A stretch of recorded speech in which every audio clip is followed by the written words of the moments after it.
চারজন tiger cricketer যারা perform করতে পারলে নেদারল্যান্ডস সিরিজ হেসে খেলে জিততে পারে টিম টাইগার্স। কেননা তাদের কাঁধে অর্পিত ব্যাটিং অর্ডারের দুই গুরুত্বপূর্ণ বিভাগ, যেখানে সবশেষ দুই সিরিজে নিজেদের সামর্থ্যের 16 কলাই দেখিয়েছেন তারা। তাই আরও একবার জ্বলে উঠতে পারলে টি-20-র টানা তৃতীয় সিরিজ জিতবে বাংলাদেশ। সব মিলিয়ে নেদারল্যান্ডস সিরিজ জয়ে ট্রাম্প কার্ড হতে যাওয়া সেই চার ক্রিকেটারকে নিয়ে জানবো রিপোর্টে। ঘনিয়ে আসছে নেদারল্যান্ড সিরিজের সময়, আর মাত্র সপ্তাহ খানেকেরও কম সময়ের ব্যবধানে সিলেটের মাটিতে শুরু হতে যাচ্ছে 3 ম্যাচের এই টি-20 সিরিজ। এর আগে সবশেষ শ্রীলঙ্কা এবং পাকিস্তান দুই সিরিজেই টানা সাফল্য পেয়েছে টিম টাইগার্স। এবার নেদারল্যান্ডসকে হারাতে পারলেই সংক্ষিপ্ত ফরম্যাটে হ্যাট্রিক সিরিজ জয়ের নজির গড়বে লাল সবুজের প্রতিনিধিরা, যেখানে সবচেয়ে বড় অবদান রাখতে পারেন দলের দুর্দান্ত চার ক্রিকেটার, যারা জ্বলে উঠলে যে কোনো প্রতিপক্ষকে মুহূর্তেই ধসিয়ে দেওয়ার সামর্থ্য আছে বাংলাদেশের। কেননা এই চার ক্রিকেটারের উপর ন্যস্ত দলের ব্যাটিং লাইনের গুরুত্বপূর্ণ দুই বিভাগ, যেখানে ইতিমধ্যেই নিজেদের সামর্থ্যের পরীক্ষায় পাশ করেছেন তারা। তাই আসন্ন নেদারল্যান্ড সিরিজেও তাদের উপরই সকল আশা ভরসা নিয়ে তাকিয়ে থাকবে বাংলার ক্রিকেট প্রেমীরা। বাংলাদেশের বিপক্ষে 3 ম্যাচের টি-20 সিরিজ খেলতে আসছে নেদারল্যান্ডস। আগামী 30 আগস্ট শুরু হচ্ছে সিরিজের প্রথম ম্যাচ। এশিয়া কাপের আগে ঝালিয়ে দেখতে এই সিরিজ বেশ গুরুত্বপূর্ণ বাংলাদেশের জন্য। এদিকে টাইগারদের সাথে লড়াই করতে এর মাঝেই নিজেদের শক্তিশালী স্কোয়াড ঘোষণা করেছে ডাচরা। দলের মাঝে সবচেয়ে বড় চমক হচ্ছে 17 বছর বয়সী একজন খেলোয়াড় নিয়েছে তারা। তবে কেমন হয়েছে তাদের স্কোয়াড, তাই জানবো রিপোর্টে। সেপ্টেম্বরের 9 তারিখে শুরু হতে যাচ্ছে এশিয়া কাপের আসর। তবে টুর্নামেন্টের প্রস্তুতি নিতে বাংলাদেশ তড়িঘড়ি করে দাওয়াত দিয়েছে নেদারল্যান্ডসকে। টেস্ট খেলুড়ে কোনো দেশকে না পেয়েই শেষ পর্যন্ত এই সিদ্ধান্ত নেয় বিসিবি। ভারতের সাথে সিরিজ হওয়ার কথা থাকলেও সেই সিরিজ বাতিল হয়ে যায়। তাদের বদলে এবার আসছে নেদারল্যান্ডস। আগামী 30 আগস্ট প্রথম টি-20 ম্যাচ খেলতে মাঠে নামবে দুই দল। ম্যাচটি অনুষ্ঠিত হবে সিলেট আন্তর্জাতিক স্টেডিয়ামে। সিরিজের পরের দুই ম্যাচ হবে 1 ও 3 তারিখে। সবগুলো ম্যাচ অনুষ্ঠিত হবে একই ভেন্যুতে এবং প্রতিটি ম্যাচ হবে সন্ধ্যা 6টায়। এদিকে বাংলাদেশের বিপক্ষে সিরিজ খেলার জন্য এর মাঝেই দল ঘোষণা করেছে নেদারল্যান্ডস।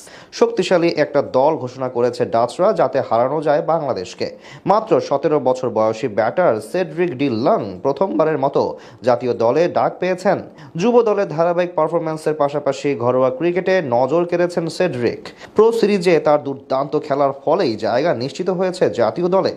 অধিনায়ক স্কট এডওয়ার্ডস বলেন, একজন তরুণ যতগুলো ম্যাচ টি-20 ক্রিকেটে জিতেছে, আমরা যদি একটু maximum number of matches evaluate করতে চাই বা একটু ডিপ ডাইভ অ্যানালাইসিস করতে চাই, একটা বিষয় কিন্তু কমন আমরা দেখতে পেয়েছি, সেটা হচ্ছে top 3 maximum number of runs been scored by top 3। এবং এটা অবশ্যই বাংলাদেশের অন্যান্য যে কোনো সময়ের তুলনায় একটা পজিটিভ সাইন যে প্রথম 3 জন রান করছেন। এবং আমি যদি জেতা ম্যাচে প্রথম 3 জনের রানের পার্সেন্টেজটা হিসাব করে দেখি, তাহলে সেটা 52% ওপরে।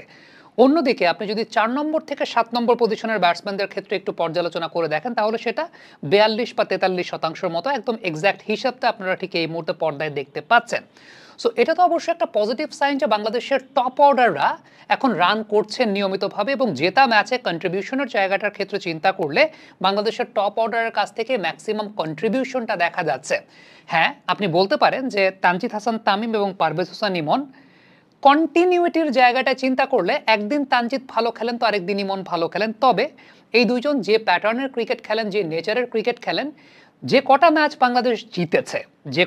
বাংলাদেশ জিতেছে 2025 সালে, ম্যাক্সিমাম নাম্বার অফ ম্যাচেসে আমরা খেয়াল করে দেখেছি হয় তানজিদ ভালো খেলেছেন, না হয় ইমন ভালো খেলেছেন, with the collaboration of Liton Kumar Das. লিটনকেও আমরা একটা ম্যাচে ভালো খেলতে দেখেছি, মাল্টিপল ম্যাচে আমরা ভালো খেলতে দেখেছি। সো টপ 3-র কাছ থেকে এক্সপেকটেশন যেটা থাকে বাংলাদেশের, সেই এক্সপেকটেশনের জায়গাটা বেশ ভালো মতো পাওয়া গেছে। 52% রান জেতা ম্যাচগুলোতে টপ 3 করে দিয়েছেন।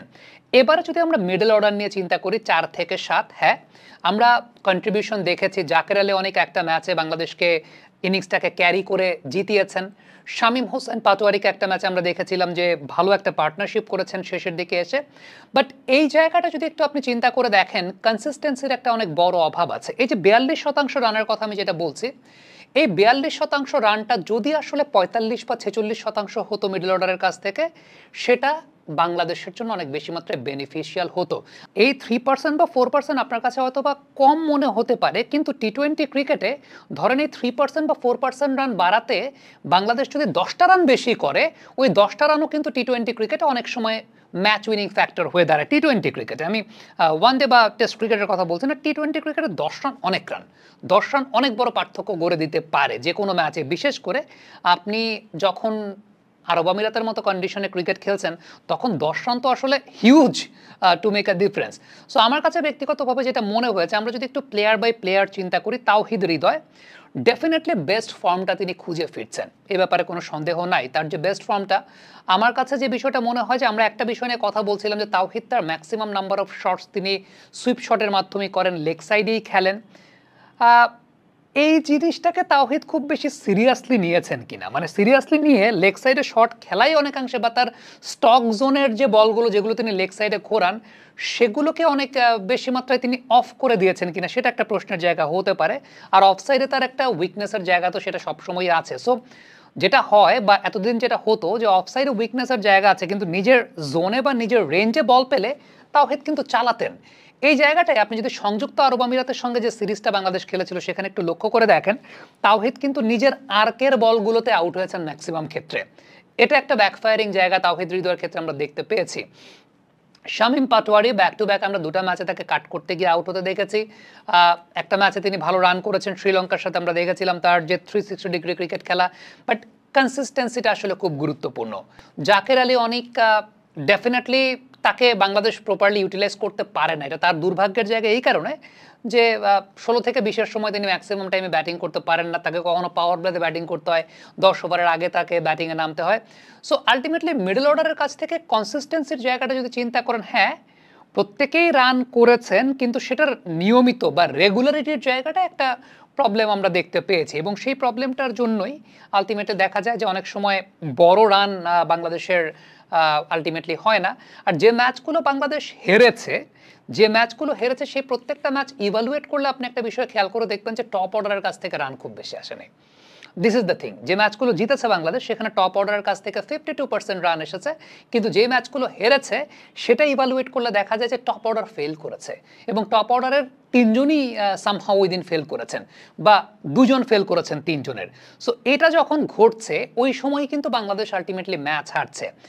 তো এই যে টপ অর্ডারের পারফর্ম করাটা, সেটা যেমন একটা খুব ইতিবাচক দিক, আবার টপ অর্ডারে যখন ম্যাক্সিমাম ব্যাটার 3 জনের 2 জন যেদিন ফেল করছেন, ওই 3 জনের 2 জন ফেল করার দিন মিডল অর্ডার সেটাকে ক্যারি করতে না পারা, বা মিডল অর্ডার সেটাকে একটা উইনিং নকে নিতে না পারাটা, সেটাকেও কিন্তু আমরা আসলে একটা অনেক বড় ব্যর্থতার জায়গা বলবো। সো সামনে এশিয়া কাপ আছে, ডেফিনেটলি বড় টুর্নামেন্টে আপনার শুধুমাত্র একটা সেট আপের উপর ডিপেন্ডেন্ট হলে কিন্তু হয় না।